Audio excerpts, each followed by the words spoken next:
Dear students, welcome in my online lecture of discrete mathematics.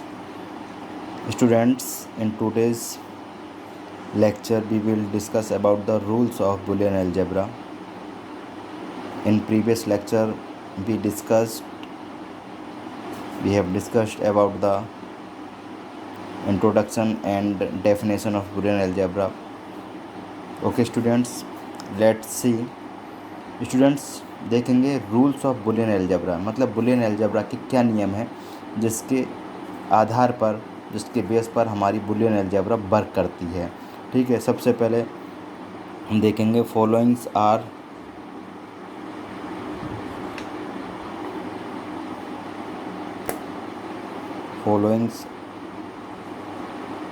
The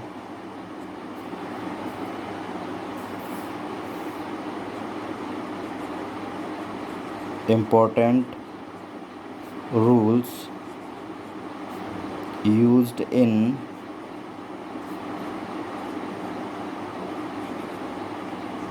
Boolean algebra। कुछ rules हैं। पहला rule क्या है देखते हैं।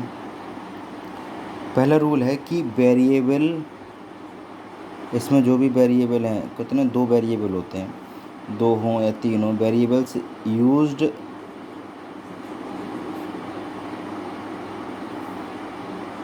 कैन हैव, जो भी वेरिएबल यूज़ होगा वो कैन हैव 2 वैल्यूज, उसकी 2 वैल्यूज होंगी केवल।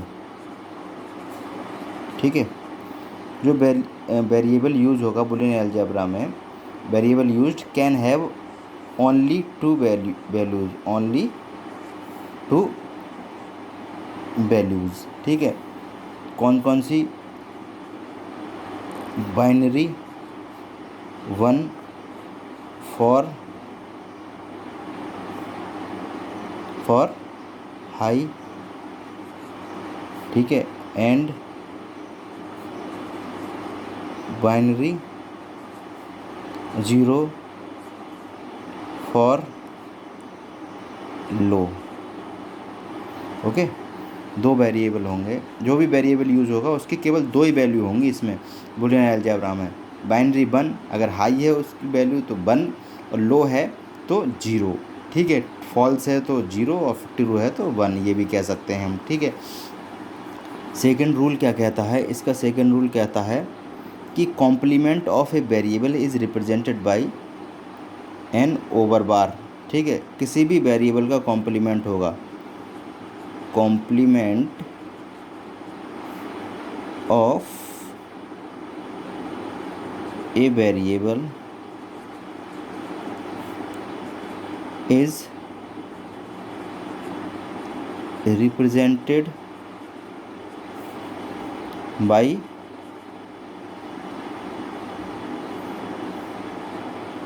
an over bar, represented by an over bar। Over bar क्या होता है? किसी भी अल्फ़ाबेट के ऊपर इस तरीके से बार लगाना, over bar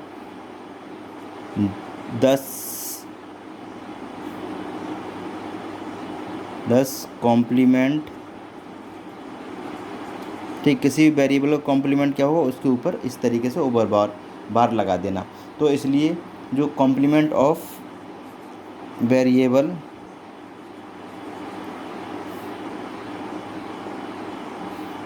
B is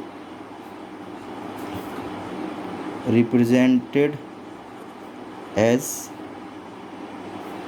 B complement, इस तरीके से रिप्रेजेंट करेंगे। ठीक है,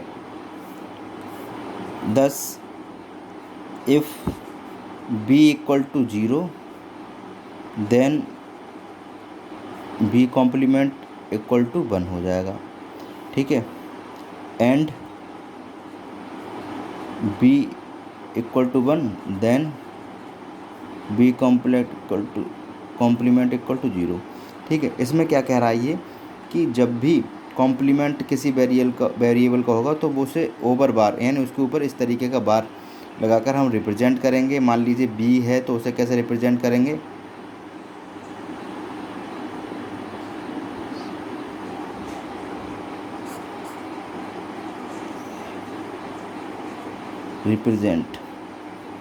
ठीक है, रिप्रेजेंट एज बी बार या बी कॉम्प्लीमेंट।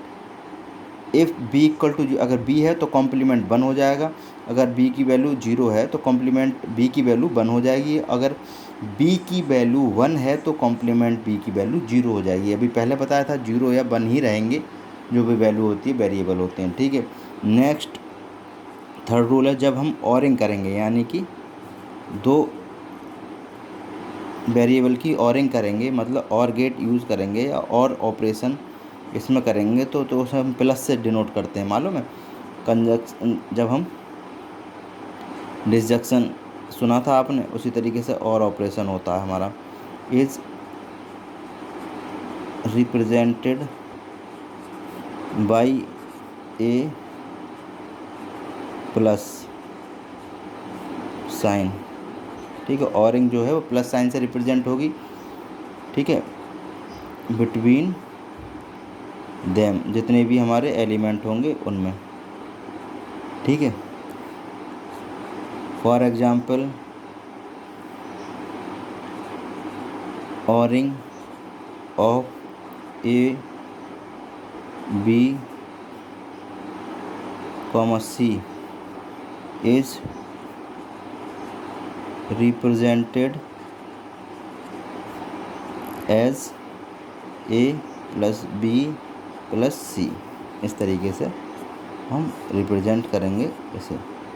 ठीक है, देन फोर्थ, अगर हमें एंड करना होगा, ठीक है, ऑरिंग करना, अभी तो अब लॉजिकल एंडिंग अगर हम करें वेरिएबल्स की ऑफ द टू और मोर वेरिएबल्स, टू और मोर वेरिएबल्स की एंडिंग करेंगे, is represented as by writing dot, मतलब ये इस तरीके से डॉट लगाएंगे बिटवीन देम, उनके बीच में डॉट का यूज़ करेंगे। ठीक है, सच एज, अगर मान लो अगर हम ऑरिंग करेंगे तो प्लस का यूज़ करेंगे, ये ध्यान रखना यहाँ पर। ठीक है, ये इस तरीके से आएगा, और एंडिंग करेंगे तो डॉट का यूज़ करेंगे। ठीक है, इस तरीके से, और इसका such as A B C are the variables and become ending, then it will like as a dot b dot c, और इसे हम इस तरीके से भी लिख सकते हैं ए बी सी। ठीक है, इस तरीके से भी हमें लिख सकते हैं। क्लियर? ठीक है, लॉजिकल एंडिंग में क्या करेंगे, दो या दो से ज़्यादा वेरिएबल होंगे तब डॉट का यूज़ करेंगे। ठीक है, और डॉट के यूज़ के लिए मान लीजिए 3 वेरिएबल हैं हमारे पास ए बी सी, और हमने तीनों को एंडिंग करनी है तीनों की। ठीक है, तो हम क्या करेंगे A dot B dot C, और अगर हम ऑरिंग करनी है तो क्या करेंगे A plus B plus C, plus के साइन से करेंगे। ठीक है, क्लियर? तो ये कुछ रूल हैं बुलियन अलजेब्रा के, ये रूल आपको क्लियर हो जाने चाहिए। दोबारा से मैं बता रहा हूँ, बुलियन सबसे पहला रूल क्या है, जब भी कोई भी वेरिएबल यूज होगा हमारे बुलियन अलजेब्रा में तो उसकी केवल 2 ही वैल्यू होंगी।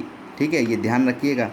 ये डाउटफुल हो सकता है थोड़ा माइंड में, जैसे कल के वीडियो लेक्चर में डुअलिटी के बारे में किसी को डाउट था, तो डुअलिटी में, ठीक है, वो डाउट फ़ोन के थ्रू मैंने क्लियर किया, इसलिए इसे दोबारा मैं समझा रहा हूँ। देखिए, इसमें क्या होता है, पहला रूल है variables used can have only 2 value. जो भी वेरिएबल बुलियन अलजेब्रा में यूज होगा उसकी केवल 2 ही वैल्यूज होंगी, पहली 1 और दूसरी 0, 1 फॉर हाई या ट्रू एंड 0 फॉर लो और फॉल्स।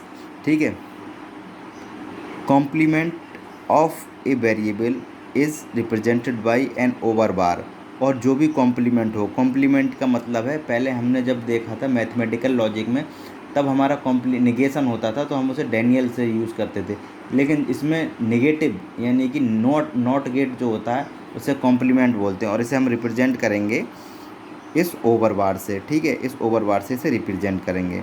तो इनका कहने का मतलब है, अगर कोई किसी भी वेरिएबल का कॉम्प्लीमेंट करना है तो उसे हम ओवर बार के द्वारा रिप्रेजेंट करेंगे। Complement of a variable B, अगर बी का मान ली बी एक वेरिएबल है और उसका हमें कॉम्प्लीमेंट करना है तो हम कैसे रिप्रेजेंट करेंगे, B is represented as B bar, इस तरीके से। ठीक है, ये वेरिएबल है और ये कॉम्प्लीमेंट ऑफ बी है, यानी कॉम्प्लीमेंटेड वेरिएबल है। ठीक है, इस तरीके से रिप्रेजेंट किया जाएगा। आगे जब हम इसके क्वेश्चन सॉल्व करेंगे तो क्लियरली आपको समझ में आ जाएगा कि कॉम्प्लीमेंट को कैसे रिप्रेजेंट कर रहे हैं, कैसे नहीं कर रहे हैं। ठीक है, if B equal to zero then B complement B equal to one, अगर बी की वैल्यू जीरो है तो कॉम्प्लीमेंट बी की वैल्यू वन होगी, अगर बी की वैल्यू वन है तो कॉम्प्लीमेंट बी की वैल्यू जीरो होगी। ठीक है, और नेक्स्ट जो थर्ड रूल है वो ये, ORing of the variable represent by plus, अगर और गेट के थ्रू या ऑरिंग करेंगे, मतलब किसी वेरिएबल में और गेट अप्लाई करेंगे या ऑरिंग करेंगे, तब हम इसे प्लस से रिप्रेजेंट करेंगे इस तरीके से। तीन वेरिएबल हैं, A plus B plus C, और अगर एंडिंग करेंगे, logical ANDing of the two variables और more variables is represented by writing dot, और उसे हम फिर डॉट से रिप्रेजेंट करेंगे। ठीक है, लाइक जैसे ए बी सी तीन वेरिएबल हैं हमारे, तो उनकी जो एंडिंग होगी वो किस तरीके से होगी, A dot B dot C, और इसे हम ए बी सी के फॉर्म में भी लिख सकते हैं। तो क्लियरली आप इसे रीड करिएगा घर पे और समझिएगा कि क्या होते हैं। कल हम नेक्स्ट टॉपिक ट्रुथ फंक्शंस के बारे में बात करेंगे। आज के वीडियो लेक्चर में स्टूडेंट्स इतना ही। Okay, thank you.